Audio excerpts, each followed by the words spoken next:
Halo, salam planter untuk rekan-rekan semuanya. Pada video kali ini saya akan menerangkan sedikit tentang mengapa ketika kita memotong pelepah itu harus sependek mungkin hasil potongannya. Jadi yang tertinggal di pokok itu harus semepet mungkin.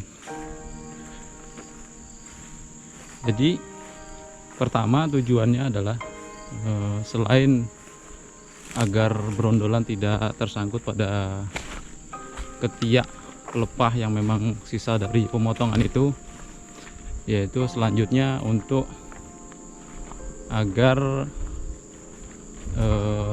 mengurangi adanya gulma-gulma epifit yang tumbuh di batang sawit.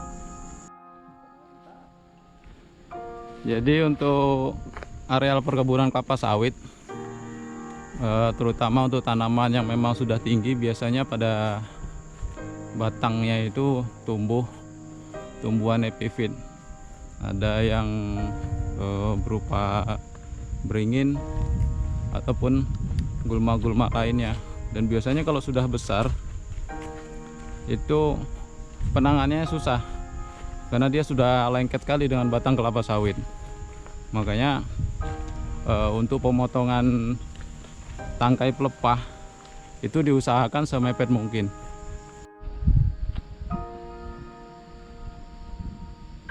Nah, ini salah satu tanaman epifit, bukan tanaman, tumbuhan maksudnya.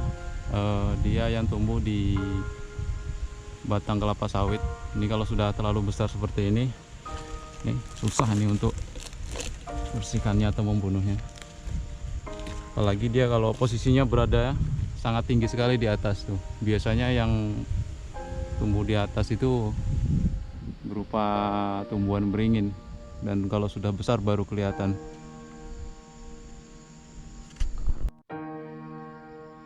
Selain tumbuhan epifit ini seperti ini, apabila pengutipan brondolnya ini tidak bersih karena dia tersangkut di antara bekas potongan pelepah seperti ini akan tumbuh dia.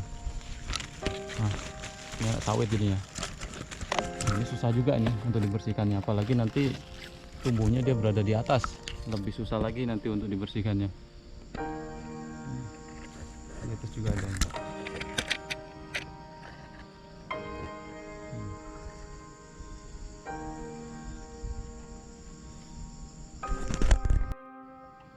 Di sini juga tumbuh anak sawit. Di atas juga ada, dia tumbuh juga anak sawit. Jadi kerugiannya sudah berapa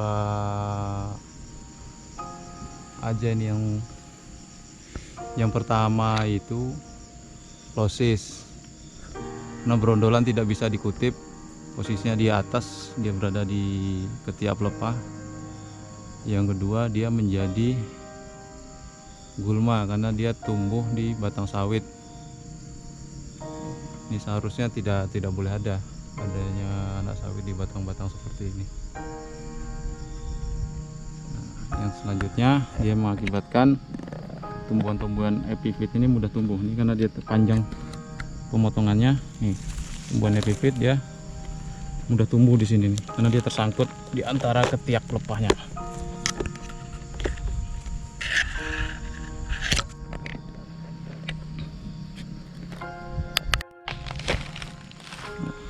Ini juga nih epifit di sini tumbuh. Ini susah juga untuk dicabut ataupun dibersihkannya.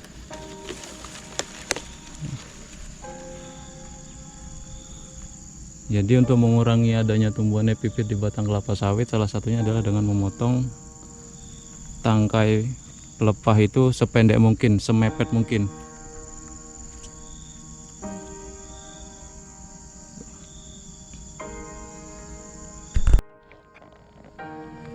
Nah, untuk ketiak pelepah yang pendek, dia untuk seresah yang tersimpan berada di ketiaknya ini dia akan lebih sedikit, jadi mengurangi potensi tumbuhnya tumbuhan epifit tadi. Sedangkan untuk ketiak yang panjang ataupun bekas tangkai potong yang panjang, dia itu material organik yang tersangkut di dalamnya dia itu akan lebih banyak. Seperti ini. Ini banyak nih. Seperti ini. Atau mungkin kalau dia lebih panjang lagi, brondolan bisa tertinggal berada di sini dan dia akan tumbuh menjadi tunas anak sawit. Nah, seperti ini banyak nih. Ini brondolan bisa masuk. Jadi sebaiknya pada saat panen ataupun pruning, penurunan pelepahnya itu dilakukan semepet mungkin untuk mengurangi tumbuhnya tumbuhan epifit di batang kelapa sawit.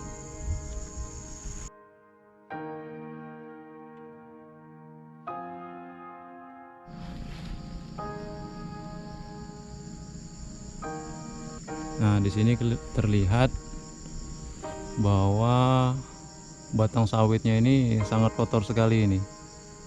Mulai dari anak sawit juga di situ ada, terus tumbuh-tumbuhan gulma epifit lainnya juga ada di situ. Jenis Pakistan juga banyak di situ. Nah, ini menjadi salah satu efek dari kurang pendeknya pemotongan pelepah pada saat pruning ataupun panen.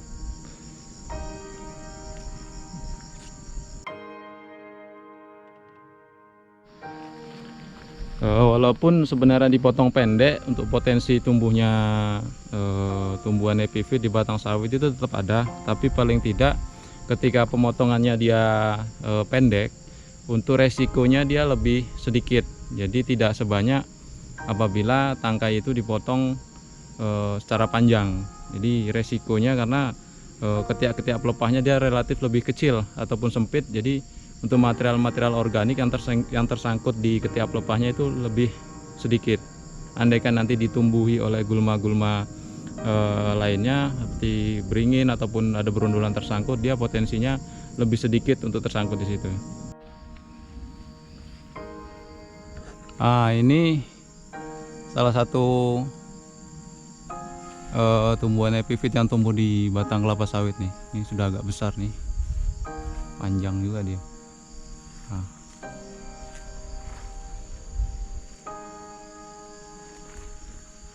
Nah, ini kalau sudah seperti ini susah nih untuk dimatikannya, untuk dicabut pun susah. Mau nggak mau kita harus pangkas, tebas, dan kalau sudah ditebas biasanya kalau nggak tuntas ini tumbuh lagi dia, tunasnya akan tumbuh lagi.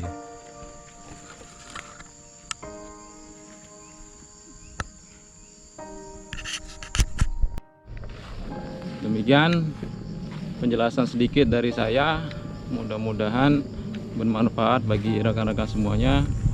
Tetap semangat dan salam planter.